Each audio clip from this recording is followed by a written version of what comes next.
Hi friends, இப்போ என்ன பார்க்குறோன்னு பார்க்கலாங்களா? புளிச்சக்கீரை கடையில் தான் பார்க்க போகிறோம். இப்போ புளிச்சக்கீரை வந்து நான் க்ளீன் பண்ணி அலசி மண் இல்லாமல் அலசி எடுத்து வச்சுருக்கேன். இப்போ வந்து நம்ம தண்ணி ஒரு சம்பு தண்ணி ஊற்றி வேக விட்டுடலாம்.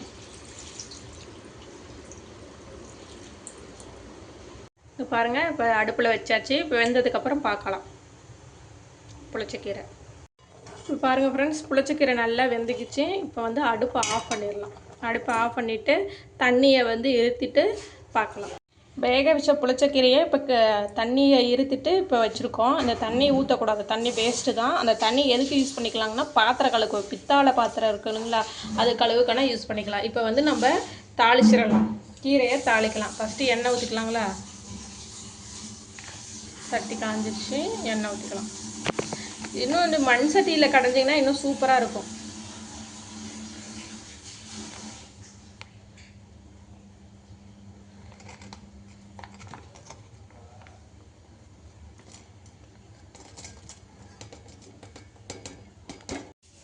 எண்ணெய் காஞ்சிருச்சு, கொஞ்சம் கடுகு போட்டுக்கலாம்.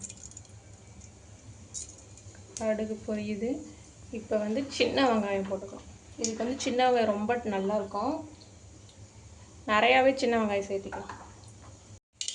கடுகு வச்சுட்டு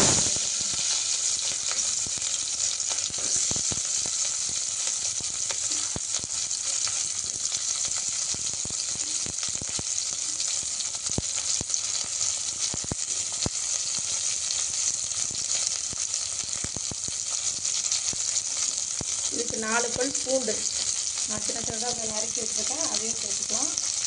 வரமிளகா காரத்துக்கு எனக்கு காரத்துக்கு வரமிளகா நான் சேர்த்துக்கிறேன். நீங்களும் அதுக்கு தகுந்த மாதிரி சேர்த்துக்கோங்க. நல்லா மிக்ஸ் பண்ணி வெங்காயம் நல்லா வணங்கணும். மிளகாவும் நல்லா இந்த கலரில் வரும்.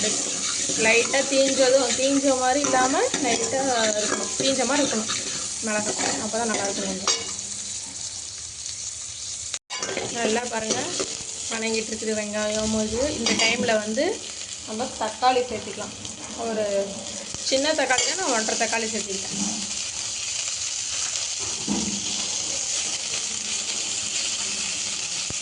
சேர்த்து நல்லா மிக்ஸ் பண்ணிக்கலாம்.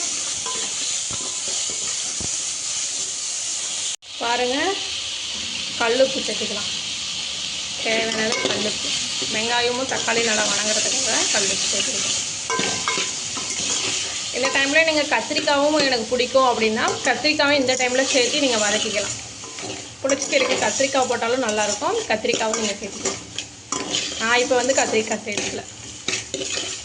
நல்லா வணங்கிட்டுருக்கு. வெங்காயம் நல்லா வணங்கிடுச்சு, தக்காளியும் வணங்கிட்டுருக்கு. இப்போ வந்து நம்ம கீரை சேர்த்திக்கலாம். அந்த டைம்லேயே கீரை சேர்த்துனா கொஞ்சம் நல்லா, அதுவும் நல்லா வேகும். இதோட கீரை போட்டாச்சு, நல்லா மிக்ஸ் பண்ணிக்கலாம்.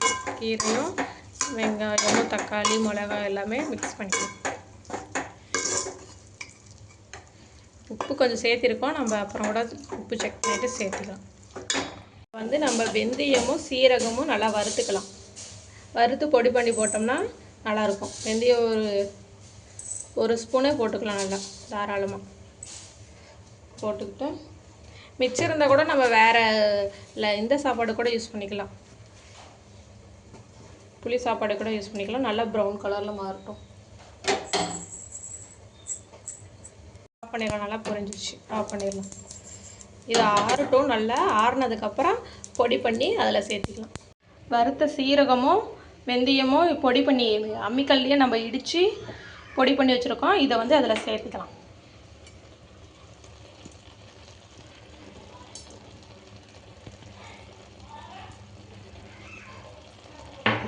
சேர்த்திக்கிட்டோமா, இது கொஞ்சம் டேஸ்ட் கொடுக்கும்.